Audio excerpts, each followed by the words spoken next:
printed out my response to most everything, semicolon, O, OH. So with substring, you can subtract and break down strings into parts, and you'll certainly be tested on both on the substring method and how it works. But the linchpin of understanding how the substring method works is understanding how the string is indexed, starting at position 0 and going to 1 minus the length. Well, that's all good, but really what we want to do is introduce you to something else, which is, it's all good and well when you know where John and Maxwell and you know where the strings are, and you certainly have some advantage as a programmer knowing what type of data you'll encounter. But let's look at another problem which features another method of the string class called indexOf. So here we have John Maxwell and outputting John Maxwell. Just want to paste this here. I think good. Okay, very well. It outputs first name and last name on line 7. It should be clear to you how strings are declared and how they're joined together using the plus sign.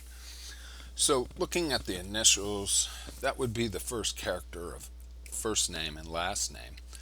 So fname.substring beginning at 0 to 1 less than the index, meaning 1, starting and ending at 0, gets you a single character. And last name, likewise, starting at index 0 and ending at index 1 minus 1, it again begins and ends at 0. And so my initials are JM. And let me just run it and verify it. Oops, where it was probably somewhere in here. Where is it saying line 13? Line 13. Oh, I've added an S from adding something there. Let me run it again. Cannot convert from string to int. Oh, wow. Yeah. Yeah. Full name dot index of that got pretty chopped apart. Now we'll run it. Okay, great. Okay, so really when I combine them all together in full name, it has John and a space followed by Maxwell in full name. So in order to get that first initial of my last name, I need to know something about the string. And I know that the string has a space in between the first and the last name, so I'm going to use a function called indexOf, which returns the index position of the character you're looking for. I'm looking for the space, okay? And so that will give me a value. Let me count them up. 0, 1, 2, 3, 4. It will give me 4, and so Maxwell begins at position 4 plus 1, or 5. So knowing that it's 5, and this works for any name that has a space in between it, I can take the substring of the first character, that would be J, beginning at position 0 and ending at position 0, 1 minus 1. Okay, and taking the character after the space, which I've determined from position, which indexOf returns an int, and saying starting at position and ending at position, my initials are JM. So I can use indexOf to search for something in a string and perhaps use it in a substring method. It's a common algorithm that you'll probably be tested on, so look very carefully between the lines 12 and 14 to see how that works. Now there's other examples of indexOf. So I can look for more than just a single character like a space. I can look for well, and that would be something I would want to do. And in full name, okay, running it again.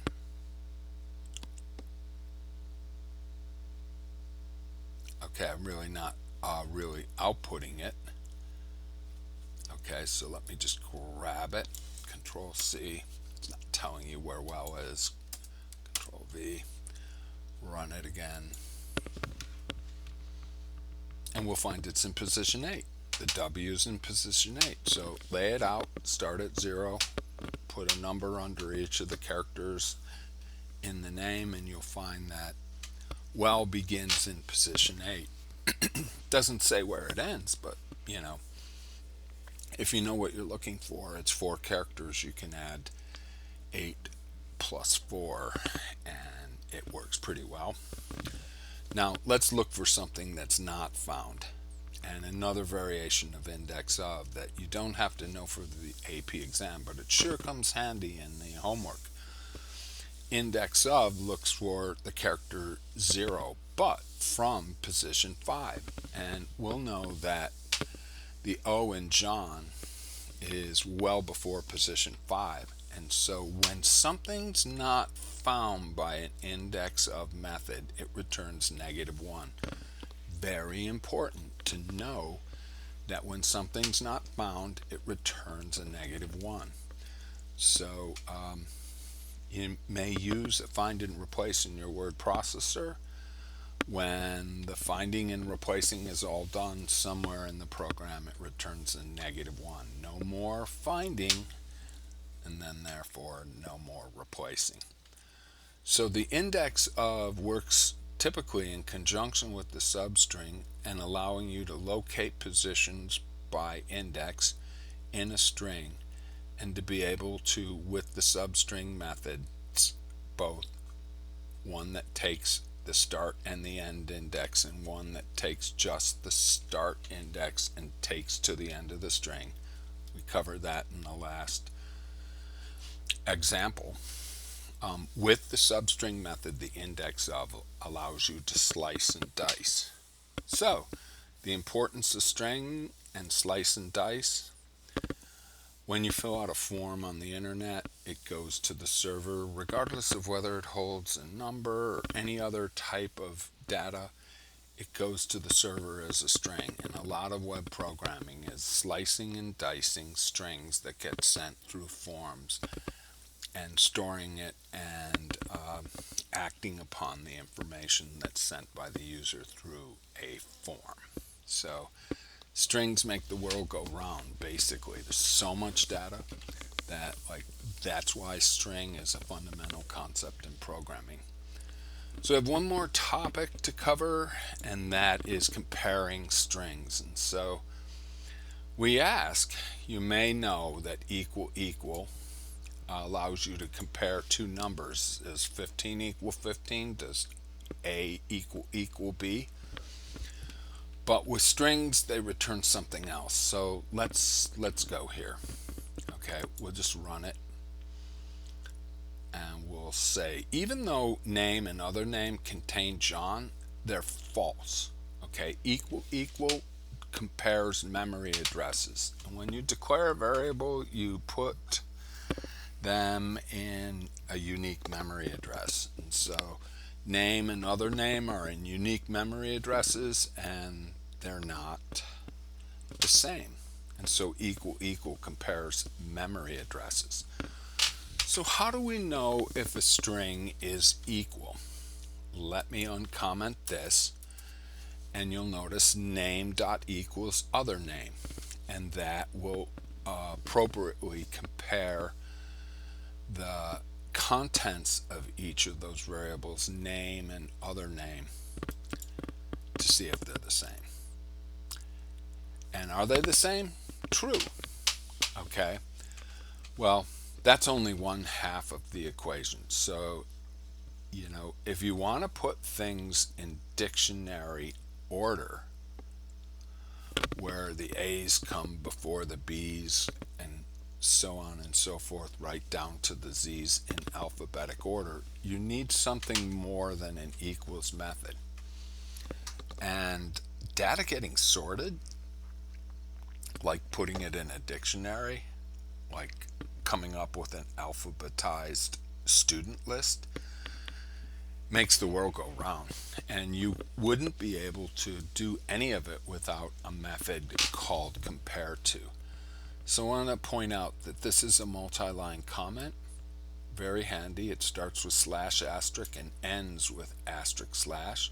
I'm going to take it away here and show you how a method in the string class called compareTo works.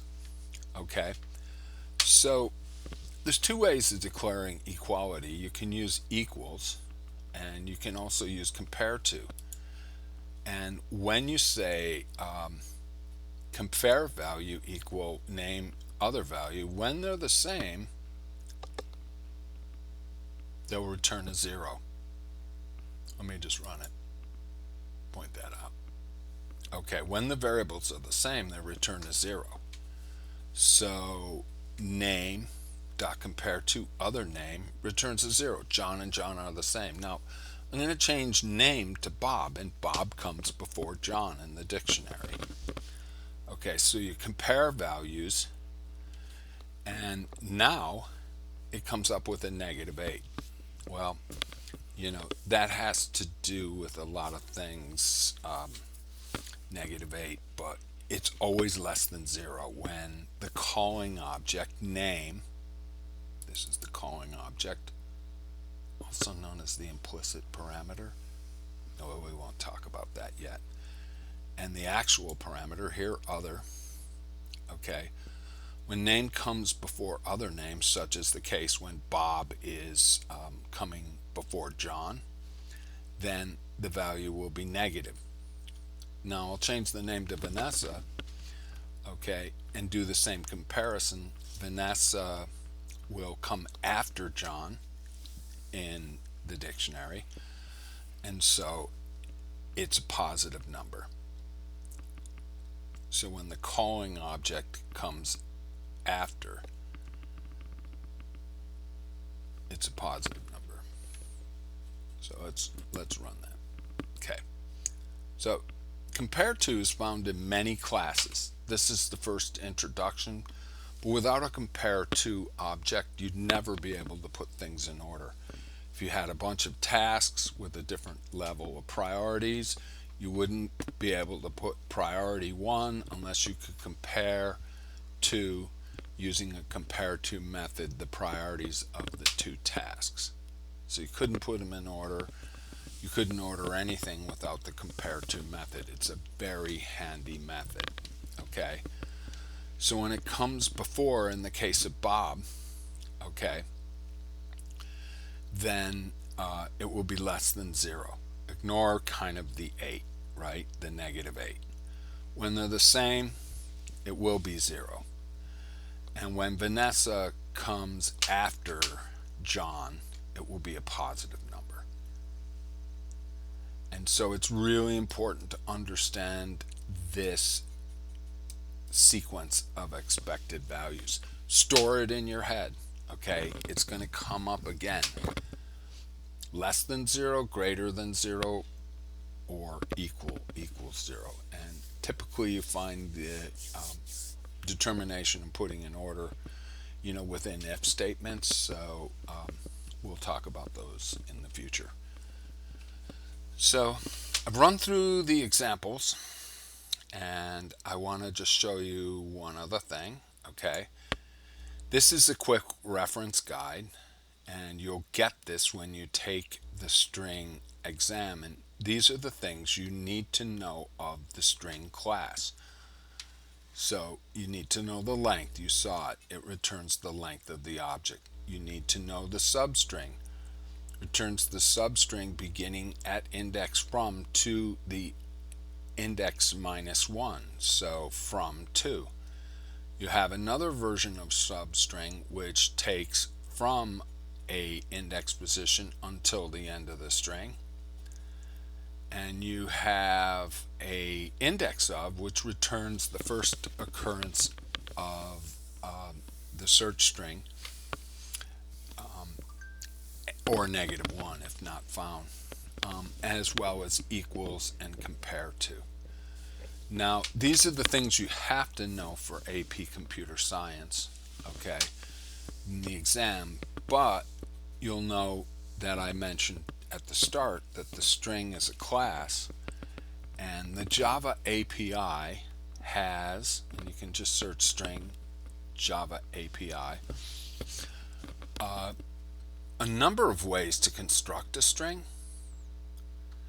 and a number of other methods like char@, compareTo, ignore case. So, if capital B Bob and lowercase Bob, are the same string, you can compare to ignoring the case. Contains is a useful one. Okay. You'll see also a variety of indexOfs. Okay. Determines if the string is empty. For example, last index of, it will return the last index of. Okay. And last index of from a particular position. We've seen a bunch of this, okay, because students are smart and figure out that last index of is a very good example. Replace, okay, starts with to upper, returns a string in its uppercase form, okay. And this a variety of others that are very useful. Okay, so if you want to give it a double and return it as a string, you can use value of. So you can turn a number into a string, or frog into a prince. Anyways, the string API has the full string methods. So you may find it useful to look at, but you only need to know those in the quick reference. All the examples will be from there. You may ask yourself, if you write one of the string methods on the AP exam that are not included in the quick reference, can you receive credit? Yes. But you have to be totally down by law accurate and correct, because they will not give you even any partial points for a misuse of a method that is not part of what they call the subset being expressed in the quick reference. So this has been some explanation of string for AP Computer Science. Look forward to our next episode. Thank you.